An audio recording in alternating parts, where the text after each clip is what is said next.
Abram suas Bíblias em Salmos 4. Nós vamos pular um pouco os versos. Eu tenho que sentir o meu caminho nisso. Quando eu cheguei aqui cedo essa manhã, eu tinha uma coisa específica que planejava ensinar hoje.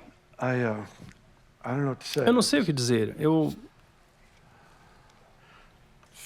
apenas senti como se Deus estivesse mexendo comigo. E eu senti de irmos em uma direção. Eu não tenho uma palavra, eu tenho um assunto. Então, eu vou falar um pouco sobre isso. Já no quarto culto, eu deveria tê-lo definido, mas ainda não defini. Se algum de vocês quiser ficar para o próximo, eu provavelmente ainda não o terei. Eu realmente senti o Senhor tocando meu coração sobre algo. Deixe-me fazer uma pergunta primeiro. Quantos de vocês tiveram vitórias incomuns, respostas a orações, milagres, ou algo aconteceu em alguma área da sua vida nos últimos 90 dias? Levante sua mão. Porque há cerca de 90 dias eu fiz essa proclamação, há cerca de 90 dias de vitórias.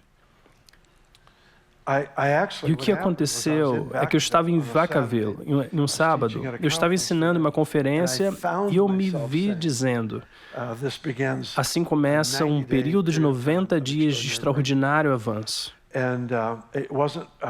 Isso não foi premeditado. Eu realmente senti que era uma unção profética. Ela veio do nada. Eu vim aqui no dia seguinte e fez o mesmo anúncio, acreditando que Deus queria trazer um avanço em comum sobre nós. Esse é sempre o caso, mas há momentos em que Deus está soprando algo e você precisa dar atenção. O que eu iria ensinar eu terei que fazer em outro momento, mas o que eu senti hoje quando eu estava aqui orando, bom, Eric e eu geralmente chegamos cedo juntos. Nós atravessamos o santuário e oramos por 1h30 antes de termos nossa reunião de oração às 7 da manhã. E oramos passando pelo prédio e o que eu senti hoje foi o que deveria falar sobre algo, dar uma ferramenta especificamente para ajudar a sustentar um estilo de vida de vitórias. Então é o que eu quero fazer. Eu quero falar com vocês e vamos dar uma olhada em alguns versos, mas basicamente é uma daquelas mensagens de um ponto. Eu vou seguir um pouco apenas para preenchermos o tempo e eu vou falar com você e depois nós vamos participar da celebração da ceia juntos ao final. Sim, vamos fazer isso. Salmos 40. Eu só vou ler 2 versos e meio, começando com o versículo 9. Eu proclamei as boas novas da justiça na grande assembleia. Na verdade, eu não refriei os meus lábios, ó Senhor. Tu mesmo sabes. Eu não ocultei a tua justiça dentro do meu coração. Eu declarei a tua fidelidade e a tua salvação. Eu não escondi a tua benignidade e verdade da grande assembleia. Verso 11. Não escondas as tuas misericórdias de mim, ó Senhor. Volte para o versículo 9. Eu proclamei as boas novas da justiça na grande assembleia. Na verdade, eu não refriei os meus lábios, ó Senhor, tu mesmo sabes. Eu não ocultei a tua justiça dentro do meu coração, mas declarei a tua fidelidade e a tua salvação. Eu não escondi a tua benignidade e verdade da grande assembleia. Não escondas as tuas misericórdias de mim, ó Senhor. Aqui está o que eu quero falar com você. Há um tema que eu não enfatizo o suficiente, mas é um tema entrelaçado em todo o Novo Testamento. Isso é, sempre que houver uma proclamação ousada do Evangelho por parte do povo de Deus, há também uma resposta ousada do céu para trazer avanços. Eles correm paralelos. Quando algo é corajosamente proclamado aqui, é audaciosamente respondido lá. Nós vemos isso em Atos 4:29, um verso que cito frequentemente por causa do seu efeito no meu próprio pensamento, na minha própria vida. Em Atos 4:29, Pedro acaba de sair da prisão, Pedro e João vão a uma reunião de oração e Pedro faz essa oração. Senhor, Tome nota das suas ameaças e garanta que seus servos possam falar a sua palavra com toda a ousadia, enquanto você estende a sua mão para curar e sinais e maravilhas acontecem através do nome do seu santo servo Jesus. Então Pedro e João foram presos pela ousadia, diz em Atos 3, e em Atos 4 eles são libertos da prisão. Eles vão a essa reunião de oração e oram: Deus, nos dê toda a ousadia. E aqui está o pedido: Deus, nós queremos ser mais ousados, mais eficazes em nossa proclamação do que é verdadeiro, mas estamos pedindo em resposta a essa ousadia, para que você estenda a mão para curar e que sinais e maravilhas aumentem. Esse salmo em particular é essa confissão de Davi. Ele diz: Deus, eu não retive o que você me mostrou sobre ti. Eu não escondi a história da tua justiça. Eu corajosamente proclamei, eu declarei, eu confessei. Agora, então ele está pedindo para o Senhor responder a seu ponto de necessidade pessoal. A imagem que funciona para mim é quase como se as minhas proclamações estivessem semeando a nuvem da chuva que vai cair sobre a minha própria vida. São as proclamações ousadas, é a confissão ousada. Eu lamento que, através dos anos, o tema da confissão de fé tenha sido distorcido, ocasionalmente, para se tornar uma ferramenta de autosserviço, tentando fazer com que Deus faça o que queremos. Eu entendo, eu sei disso, mas isso não anula o efeito da verdade do Evangelho. A Bíblia ensina em Romanos 10 que a confissão da nossa fé é feita para a salvação. Em outras palavras, nós fazemos essa confissão da nossa fé e é isso que sela o acordo, é o que completa aquilo que está no coração. O que está no coração tem que ser proclamado, tem que ser declarado, deve ser confessado. A vida e a morte estão no poder da língua. Eu acho que talvez uma das maneiras de olhar para isso é que Deus nos fez a sua imagem. Ele fez o mundo através da sua palavra.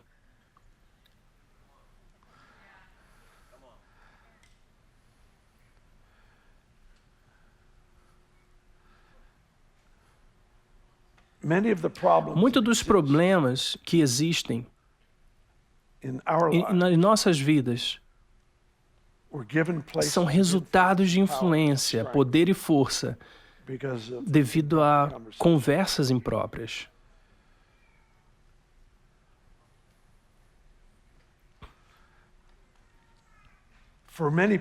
Para muitas pessoas, seu objetivo na vida é desabafar quando tem algo errado.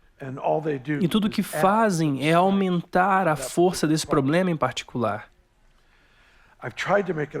Eu tentei transformar isso em uma prática na minha própria vida. Eu não vou falar sobre um problema com quem não faz parte da solução. Isso reduz muito a conversa. Eu não vou falar com alguém apenas para desabafar. Eu só vou falar se estou procurando uma solução redentora e eu acredito que fazem parte dela. A vida e a morte estão no poder da língua. Isso significa que você e eu temos a capacidade, com o nosso discurso, de trazer vida a uma situação morta ou para matar uma situação viva. Pedro negou o Senhor 3 vezes. No Evangelho de João, no capítulo 21, Jesus tem os discípulos juntos e ele perguntou a Pedro: você me ama? E Pedro diz: eu amo. Então ele espera um momento e diz: Pedro, você me ama? Ele diz: Senhor, você sabe que eu te amo.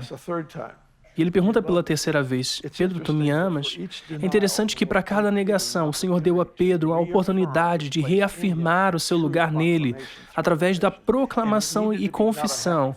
Não precisava ser apenas um pensamento feliz ou otimista. Não precisava ser uma sensação de calor. Tinha que ser a proclamação da verdade saindo da própria boca de Pedro. A vida e a morte estão no poder da língua.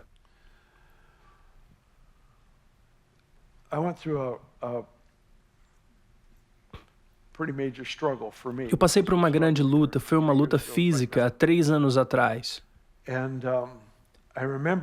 Eu lembro de quando estava em um momento de recuperação total. Lembro de me pensar e olhar os últimos meses, as coisas que aprendi, as coisas pelas quais passei. Eu me deitava na cama e lia promessas, assistia vídeos de palavras proféticas. É claro que na minha própria leitura da Bíblia, eu leria até que ele falasse, e eu me encontrei querendo alguma chave, que ele revelasse alguma chave para mim que iria desbloquear tudo. E talvez ele tenha feito isso, mas veio diferente do que eu esperava. E no final de talvez 4 ou 5 meses de verdadeiro desafio, eu cheguei à conclusão de que a fé ousada está nos ombros da confiança silenciosa. E o que ele estava trabalhando para construir em mim era essa confiança silenciosa. Aquela âncora da alma que diz, independente das circunstâncias, eu sei onde está a minha confiança. A oportunidade de fazer essa proclamação, essa oportunidade de fazer essa confissão. O verso mais famoso a esse respeito está em Marcos capítulo 11. Se você me acompanhasse nesse texto, seria ótimo.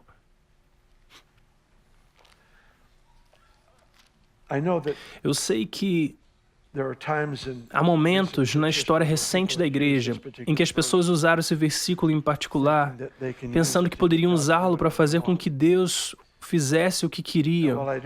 Enquanto eu peço desculpas por isso, eu também quero dizer, não reaja a um erro e crie outro erro. O abuso de algo não me dá uma desculpa para não usar esse algo. As minhas mãos não estão limpas porque eu abandonei o assunto. Se diz isso na palavra, então eu tenho que descobrir como aplicar o que Deus disse ser verdade. Em Marcos capítulo 11, nos dá uma lição muito profunda. Para mim é um capítulo muito bem-humorado no sentido do início do capítulo, quando descobrimos que Jesus amaldiçoa uma figueira por não dar frutos fora da época. Eu só acho que isso é a coisa mais legal, que Jesus amaldiçoou uma figueira que não deu frutos na estação errada. O que isso significa? Eu não sei, eu só acho legal. Ele amaldiçoou a figueira porque não estava dando frutos fora de época. E a conclusão a que eu cheguei é essa, que Jesus é o único que tem direito de esperar o fruto do impossível nas nossas vidas.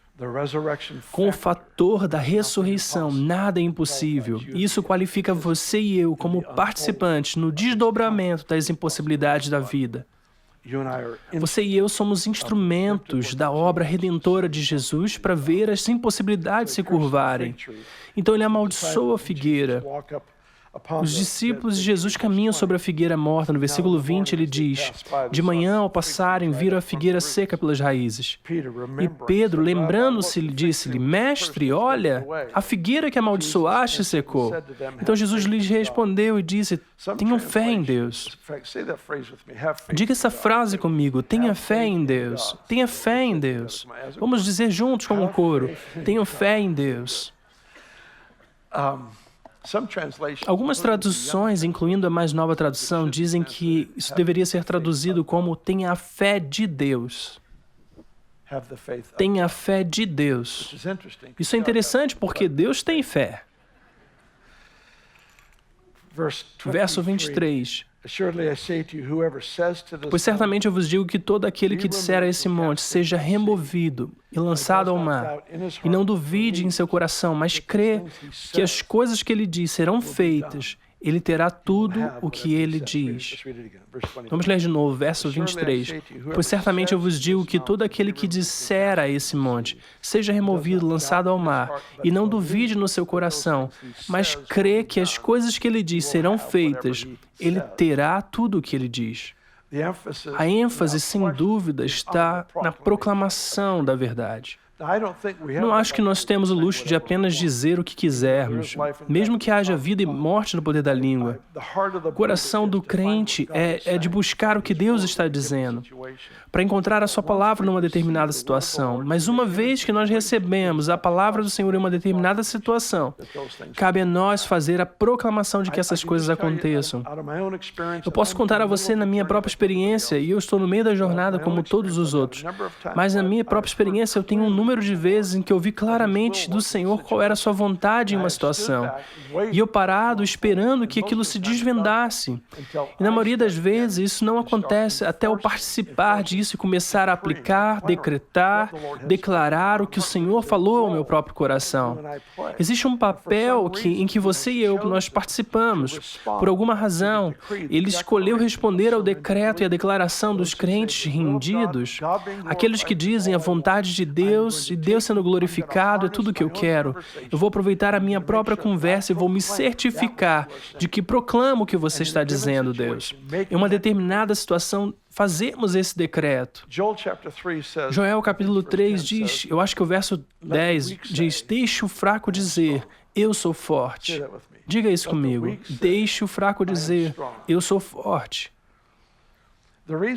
A razão pela qual ele teve que dizer isso é porque quando você precisa dizer, é quando é menos provável que você diga.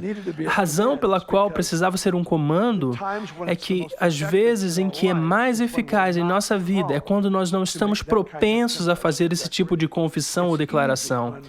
É fácil quando você teve esse milagre se levantar e dizer, eu me sinto tão forte agora, eu me sinto tão poderoso em Deus. E há momentos em que nós nos sentimos assim. Eu tenho estado em situações em que parecia que os milagres aconteceram aqui e ali, e eu me senti tão forte e poderoso no Senhor.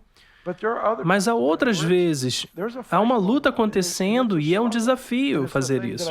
É a coisa que eu menos sinto vontade de dizer e ainda é quando é mais necessário que seja dito, uma confissão ousada. Eu sou forte. A minha tradução diz, eu sou um homem poderoso. Para as mulheres, é claro. Eu sou uma mulher poderosa. Eu não vou fazer essa confissão por causa do poder da confissão. Eu não quero que nada aconteça enquanto eu estiver aqui, certo?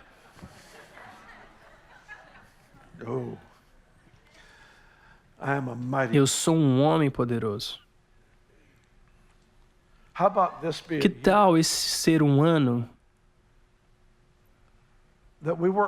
em que nós iremos nos esforçar para abraçar o que o Senhor declarou sobre as nossas vidas e fazer disso a única coisa que falamos. Eu não quero dizer para você não procurar conselho, não quero dizer para você não trazer um problema e buscar conselhos. Não quero dizer isso. Viver em negação não é uma solução, mas há momentos em que isso alimenta conflitos e problemas na vida.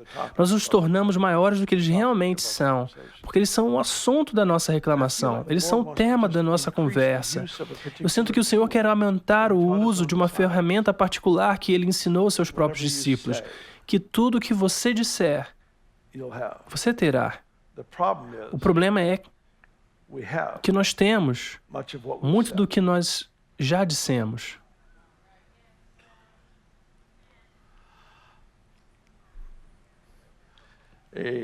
Amém, Bill. Boa observação. Para onde tudo está nos levando hoje é que eu senti mais cedo, quando cheguei, que simplesmente compartilharíamos ceia como igreja. Eu quero te levar através disso. Eu quero te levar através do que eu faço. Eu fiz isso, eu acho, algumas vezes no último ano ou ano e meio. Mas eu senti a vontade de fazer isso novamente hoje, onde nós vamos receber a comunhão no final da mensagem.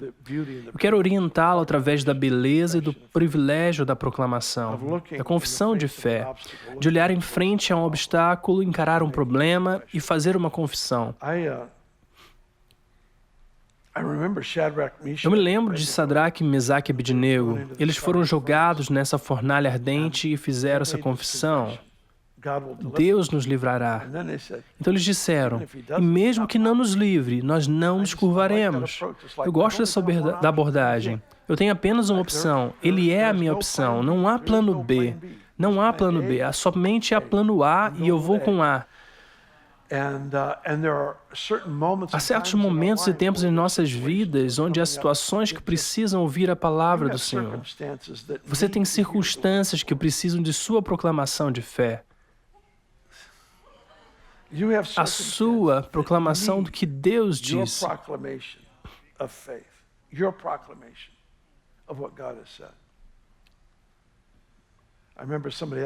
Eu lembro-me de alguém ter feito essa pergunta, acho que poderia ter sido John Arnott. A propósito, eu vou para Toronto essa semana para o aniversário de 25 anos do Derramar de Toronto. Vai ser tão divertido. Uma grande festa. Sim, Senhor, isso começa agora. Amém. Mas ele fez essa pergunta uma vez. Ele disse: o que é mais poderoso, a palavra do Senhor na boca de Jesus ou a palavra do Senhor na sua?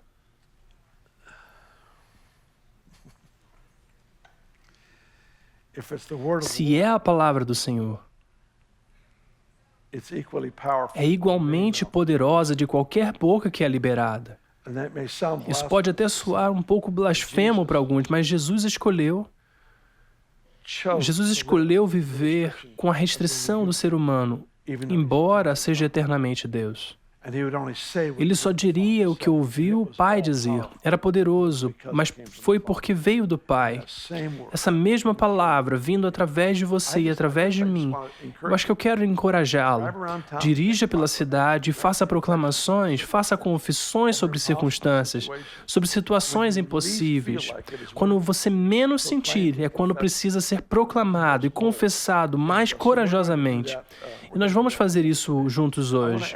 Eu quero pedir aos obreiros e pessoas que estão ajudando com a ceia para vir agora, se você puder. Nossa equipe de ministério se alinha à frente. Vamos todos compartilhar a ceia juntos aqui em apenas alguns minutos. Se você puder, passar os elementos, não os leve ainda. Nós vamos compartilhar essa jornada juntos.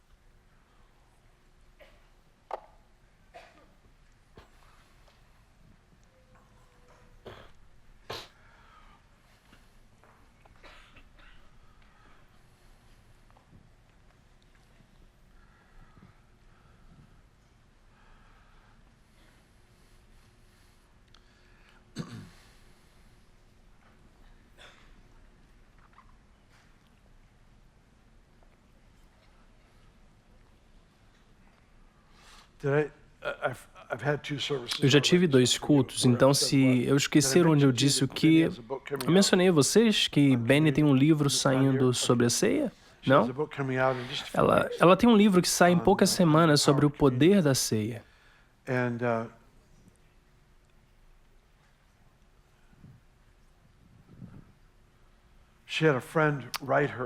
Ela teve um amigo que escreveu para ela, mandou um e-mail ou um texto algum tempo atrás. Essa amiga estava no hospital, ela tinha 7 condições diferentes, ela era terminal, ela estava morrendo, ela tinha 7 condições que eles não podiam consertar e não tinham soluções.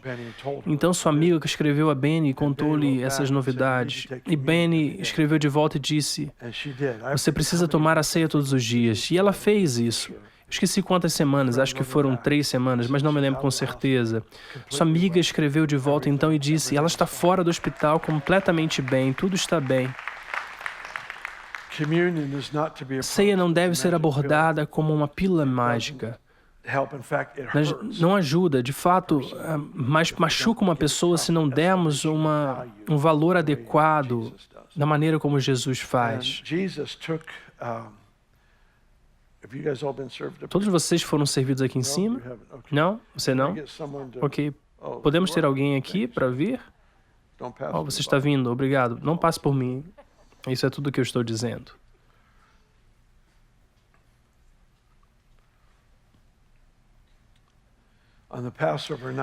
Na noite da Páscoa, Jesus pegou o pão e o partiu. Obrigado. Ele partiu o pão e ele fez essa declaração. Ele disse: esse é o meu corpo.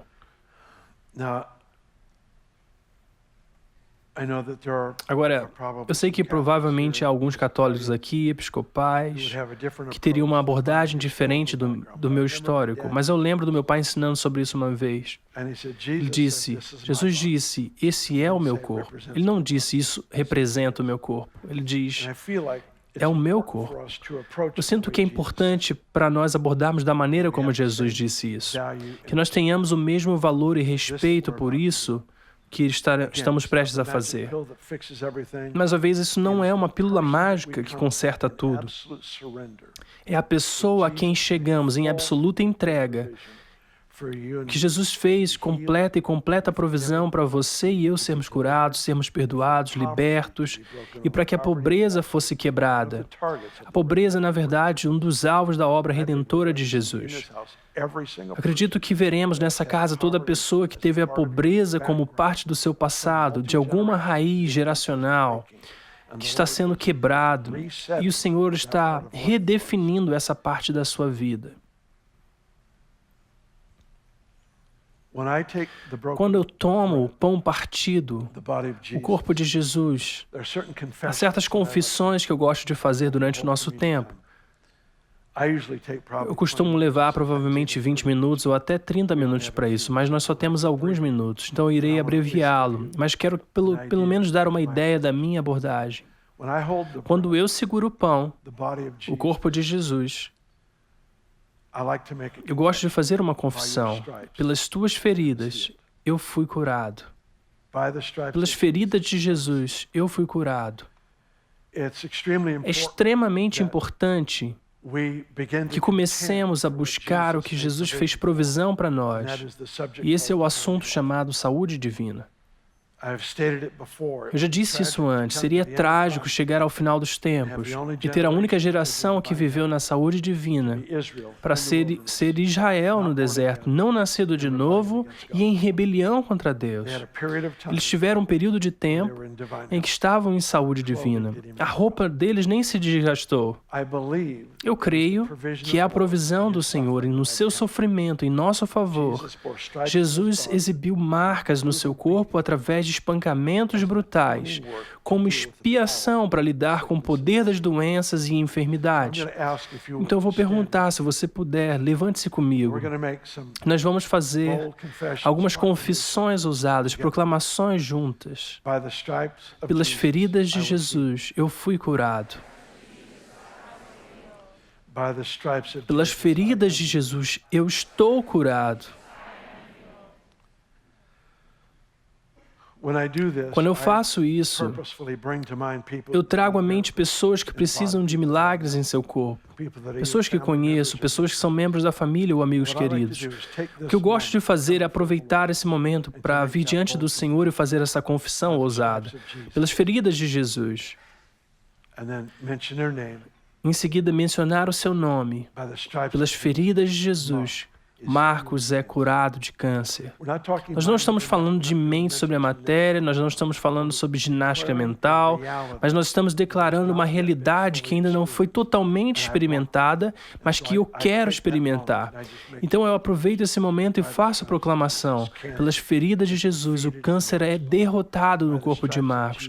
Pelas feridas de Jesus, a surdez é derrotada naquele homem ou naquela mulher. Pelas feridas de Jesus, o Parkinson desapareça no corpo de Ellen, no corpo de Cat. Nós fazemos esses decretos, essas confissões, e eu quero que você faça isso agora mesmo com um membro da família ou amigo, 2 ou 3 que você possa pensar que precisa de um milagre. Eu quero que você apenas visualize o corpo partido de Jesus como mais do que suficiente para o problema que eles estão enfrentando. Faça agora mesmo. Se você está se juntando a nós em casa, na TV da Beta, ou se puder juntar-se a nós, faça a mesma coisa. Faça a confissão de proclamação. Pelas feridas de Jesus, Brenda foi restaurada. Pelas feridas de Jesus. Apenas faça essas confissões. Proclamação. Pelas feridas de Jesus.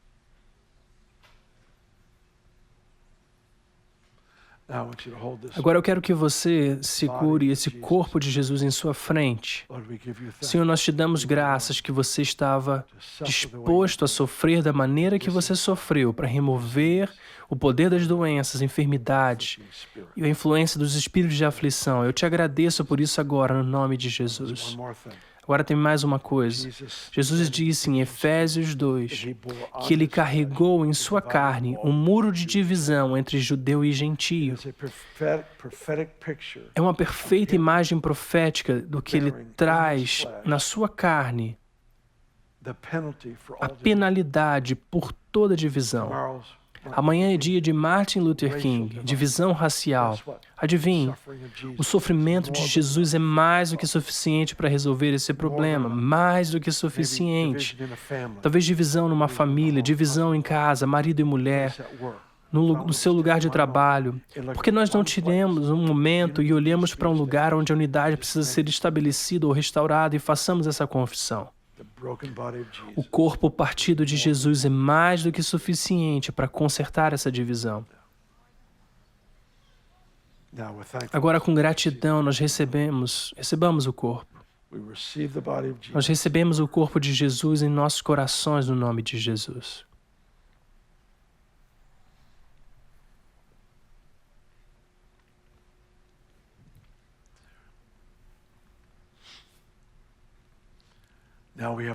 Agora temos o vinho.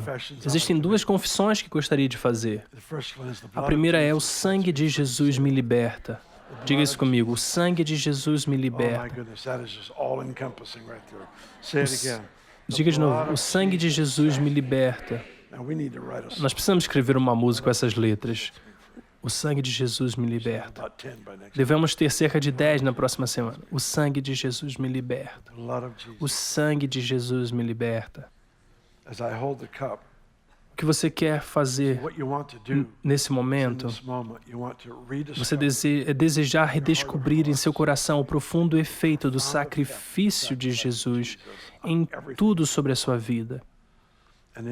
E nesse momento, eu gosto de fazer a confissão: para eu e minha casa serviremos ao Senhor. Eu e minha casa serviremos ao Senhor. Todos os membros da família, eu e a minha casa serviremos ao Senhor. Eu gosto de orar pela minha família pelo nome. Por que você não simplesmente não pensa em um membro da família e os abençoa pelo nome? Qualquer um que você conheça. Uma criança, um pai, um tio, ou qualquer um que não esteja servindo ao Senhor. Apenas ore para que venha o reino. Faça a declaração: Deus, o sangue de Jesus é suficiente para eles também. Cada membro da família irá servi-lo com grande paixão e pureza. Eu gosto de orar pelos meus filhos, meus netos. Eu oro Jeremias 24, a passagem que Deus lhes daria um coração para conhecê-lo. Faça essa confissão sobre seus filhos, seus netos, familiares. Nós apenas fazemos essa confissão, a confissão ousada. Senhor, você nos daria aos nossos filhos um coração para te conhecer. Que eles venham a ouvir a voz, a sua voz, para descobrirem pelo motivo que estão vivos. Nós oramos sobre eles agora mesmo no nome de Jesus. Amém. Antes de terminarmos, há mais uma coisa que eu gostaria de fazer antes de tomar o vinho.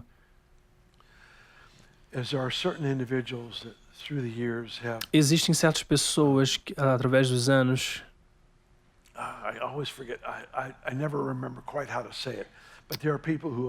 existem pessoas que se opõem a mim, que se escrevem contra mim, talvez em programas de rádio ou conferências.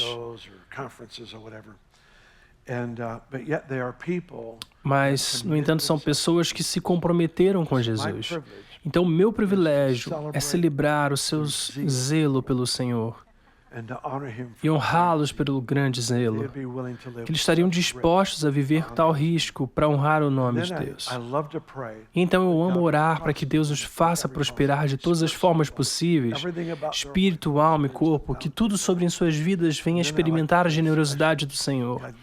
Então eu gosto de orar especialmente: Deus, dá-lhes a alegria de ter filhos e netos, até mesmo bisnetos, onde todos te servirão com grande paixão e pureza. Quero que tudo sobre suas vidas seja tocado pela graça e misericórdia de Deus. Então, se você disser: bem, a pessoa que mais me opõe agora está morta, bom, então ore por sua família, ore pelos seus descendentes, faça algo para ser proativo em contribuir com a vida de outra família agora mesmo. Então, se há um ponto de conflito, um ponto de dificuldade, tome isso agora e ore a bênção do Senhor sobre eles. Apenas faça isso. Se eles estão mortos, ore pela sua família, mas apenas ore agora. Vamos ter um momento para isso e vamos então encerrar.